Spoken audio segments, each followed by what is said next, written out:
In this experiment, you need pomelo, knife, fork, spoon, plate, food coloring, and baking soda. Cut the pomelo with an adult's assistance.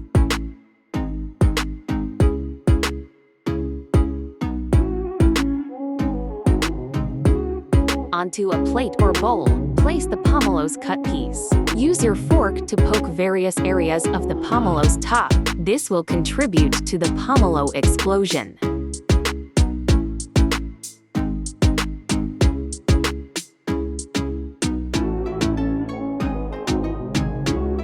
Then, add food coloring and baking soda.